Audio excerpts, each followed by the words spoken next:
The client's in for the study, I had to do the training, I had to come up with the protocol, I had to, do the recruitment and, coordinate this calendar. It feels like a mess. And I really don't think I would have been able to do a very good job of it had I not first been trained myself and be able to kind of break the task down into the smaller pieces. What are the important ones? And then work from there. So it really does help you break any task down into, the manageable chunks, right? Let me get through this next 3 hours. Right. Oh, wow. Yeah. So in slowing down, that's what it seems like you're talking about, is slowing the brain down so that it can organize itself in a much more logical and manageable way, which, is very hard for middle management people because they've got happening all the time. For sure. And, it is a calming sense of accomplishment when you're able to stay with the beat. What we're doing is extending focus, extending concentration, but it's affecting a very deep center of the brain called the amygdala, and the amygdala is that emotional response center.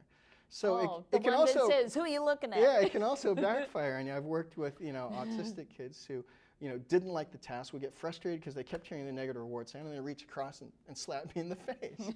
And I can have the conversation about, well, if you do that in school, there's going to be big consequences, right? Coach Ed, is just going to keep loving on you because, that's what we're here for. But, it starts to create this dialogue of, okay, how do I respond appropriately? And for 98% of the population, they're going to be hyper-anticipatory. They're going to be too fast. So and it shows up every in our time. Society are we hyper-anticipatory? No, wow. I think it's just like Western. Going too fast. I think it's just Western culture. Really? We want what we want. We want it now. We want to get 4 in a row, but this beat is set at every 1.1 second, want it not now. every 1 second. So you have to slow down. Yeah. And it forces you and to be that's why focused. Eastern spirituality is a slows people down. Interesting. I think isn't anybody it? that has that background in focus, concentration, music, dance, athletics, meditation, prayer. I think most people don't have that though. So this is a way to train it, how to calm that center and get your focus. Well, I mean, when you think about it, there is so much stimulation around us that speeds us up. Right. And just getting back to being in middle management, it's having to organize yourself. Okay, I'm going to meet with the executives. That is a particular way of thinking and organizing, and what do I want from them, and what is it that the people that I supervise are needing an answer for, and how can I ask that in a particular way? Yeah, you learn some social intelligence. I mean? You learn some emotional intelligence because you're better at picking up cues. You're better at reading a response from a person because you're hearing better, you're visually tracking what their response is. And that, for kids on the spectrum, that's a huge part of this training is, getting that sensory feedback in an appropriate manner and processing it. How do I use this feedback now to achieve my goal? Right, and also, when I think about the middle managers I've worked with, sometimes they're not very good at timing of the question. They'll walk into the executive and say, okay, I need to know this. They're not seeing that the person is either still on the phone or finishing an email and didn't even hear the question or only heard half the question, and then you get the wrong answer. I think our society Does that make sense? For sure, because our society has been now changed to be very reactive, right? We're reacting to emails and, I could not stand when I worked in high tech, people using instant messaging.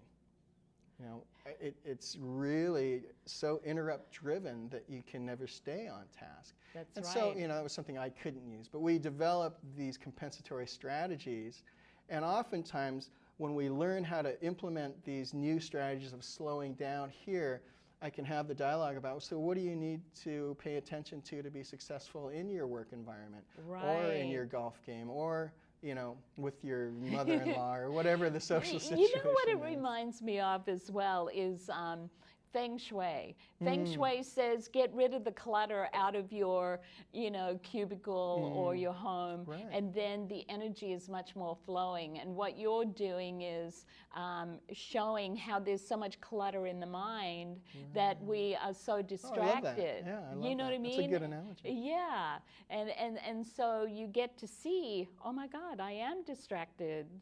I'm going to the beat of the distracting noise rather than the beat itself. And I just do want to mention that this is all very science-driven. I mean, the truth is in the numbers, and that's when I say when I can show anybody an improvement over maybe just a few milliseconds, it feels better. A low score is good. Golfers get that, but I mean, when they see the concrete evidence in a timing score, they get lifted up and they feel like, okay, now I can achieve it out here. And we talk about that transferability. What do we have to do to take this out into success as you've defined? Right. For your career. I also feel that when you think about success, you think you have to do a lot. And maybe we just need to concentrate better, which is what you're teaching people to do, is focus better rather than do more. It's a misconception of what success is. It's like, yeah. Well, you have to listen, and I think that's the hard part, is slowing down enough to listen. This is the poor brain. Yeah, we overtask it for sure, and we've got this interrupt-driven society. But this is a great way to learn that, how to be and how to stay in the flow, because there's a flow to life for sure. Yeah. And so when you first came across this, how did you come across the, Well, it was interesting. interactive metronome. I mean, I'm a San Jose State graduate. I studied kinesiology, but then, being in Silicon Valley, the dot-com boom, I jumped into high tech and, ended up becoming a director of business development for a photo imaging company. And it was great fun until the money ran out, Right. And with the end of the dot-com boom. What was it? Yeah. In 2001. Yeah, when that imploded, I decided to go back to San Jose State, finish my last 2 classes. And with that, being able to post my new resume with the degree on there, I started getting calls, and one of the calls was from, the Parkinson's Institute, where I was able to lead a clinical research study that validated interactive metronome's positive effect on people with, early to mid-stage Parkinson's. And that's a study that's available on the Interactive Metronome website, as is all the clinical science. It's been used in the U.S. Army. There's studies by lots of educational universities. It's used in over 25, I think it's like 15,000 hospitals by 25,000 people that are either occupational therapists, physical therapists, speech and language therapists, psychologists. So these are all professionals who, can implement this in a manner that, really does drive functional goals for the clients who are. That's amazing to me, because when you really think about how life used to be, was more to the beat of nature, more to the beat of who you are in terms of your personality, and now it's more to the beat of the job, the career, the kids are doing this with the technology that's going on. We're trying to be to the beat of everything else instead of discovering our own. Right. I find that to be pretty true. I don't have any clinical research that talks about it, but look at the life of the early settlers. They were chopping wood, or they were churning butter. They had riding horses. There's all this rhythmic activity. And if you look at what helps, kids on the spectrum, for instance, equine therapy, horseback riding is a huge tool, and they learn the social interaction with an animal.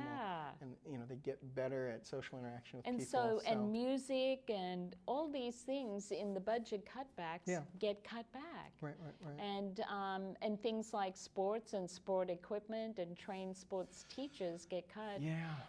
All for the, test scores. Right. We have to have those. And often what I see with the clients that I see that are coming to me for academic therapy, educational therapy, they've often tried lots of tutoring and the rote memorization and the task-driven stuff. And this works more effectively. Yeah, oftentimes they've come to me after spending a lot of money on those things and finding that it's not getting the results. We do again a 4 to 5 week protocol of three times a week for an hour at each session, and they show some pretty profound That's improvements. great. Yeah, it's really Thank fun work. you so much. We've been talking with Ed Jonathans, who's the founder of Bragg Box, who's a certified interactive